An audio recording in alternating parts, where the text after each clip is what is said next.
les directeurs financiers du matériel, le secteur privé contractuel de l'État dans le cadre des marchés publics et certains ministères.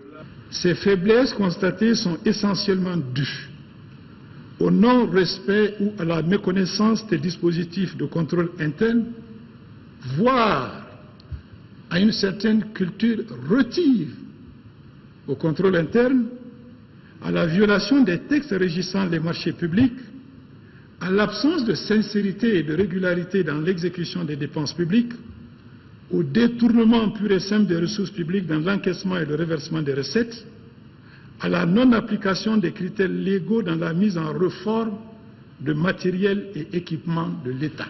Un des points saillants du rapport, le vérificateur général déplore que la réforme des véhicules de l'État devient de plus en plus une incroyable source d'appauvrissement de son patrimoine. Il en est de même, ajoute-t-il, des immeubles bâtis et non bâtis.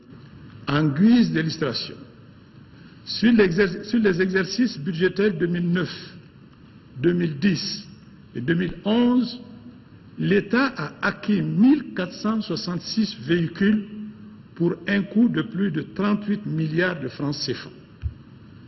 1466 véhicules pour un peu plus de 38 milliards de francs CFA. Sur la même période, c'est-à-dire 2009, 2010 et 2011, 1891 véhicules, âgés pour certains de moins de 5 ans, ont été admis à la réforme pour un prix de cession proposé d'environ 643 230 805. Par ailleurs, et de manière inquiétante et alarmante, ont été ici relevés de nombreux cas d'acquisition fictive sur les deniers publics dans des secteurs aussi sensibles que coûteux comme l'éducation nationale et la santé. Dans une des directions des finances et du matériel des ministères que nous n'avons pas nommés, vous le vérifierez dans le rapport sectoriel, nos travaux de vérification ont décelé des situations qui sont matériellement impossibles. Comme le cas d'une fiche, une seule fiche d'entretien qui indique par exemple que pour une seule et même réparation, en un seul jour, plus de 150 pièces de rechange ont été installées sur un seul véhicule.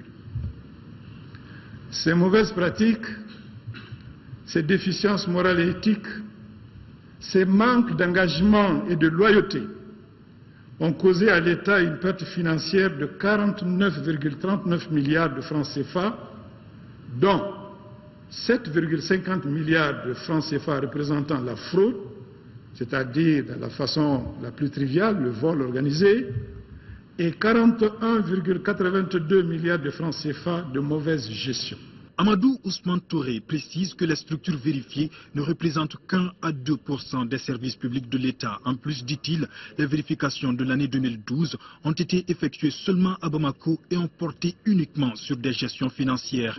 Et le président de la République de rappeler que justice sera faite en toute responsabilité et en toute liberté au nom du peuple malien. Non, le ridicule ne tue plus. Mais la vérité passera, la justice passera, Inch'Allah. Ils ne riront que jaune. Et pour pas très longtemps, Inch'Allah. Mesdames, messieurs, certains diront fanfaronnade, nous verrons bien. Parole, nous verrons bien. Discours, nous verrons bien. Comprenez donc que je ne puisse comprendre, que je ne puisse accepter, que je ne puisse tolérer, a fortiori, être complaisant à l'endroit, à l'égard de cette immonde corruption qui gangrène la gestion de l'État.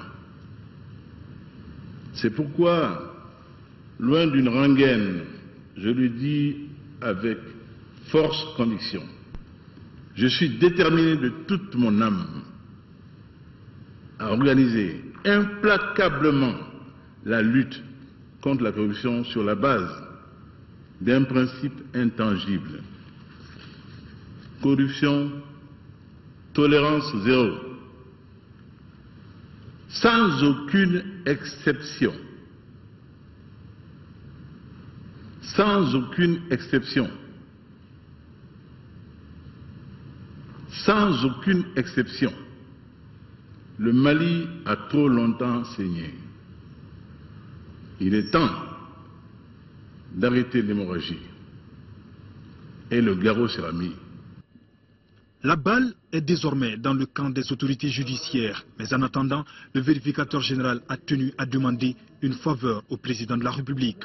Une seule, celle de lire personnellement, même si c'est 2 pages par nuit, ce rapport, afin de vous faire une idée personnelle sur la qualité, l'investissement et le professionnalisme des travaux qui ont été exécutés.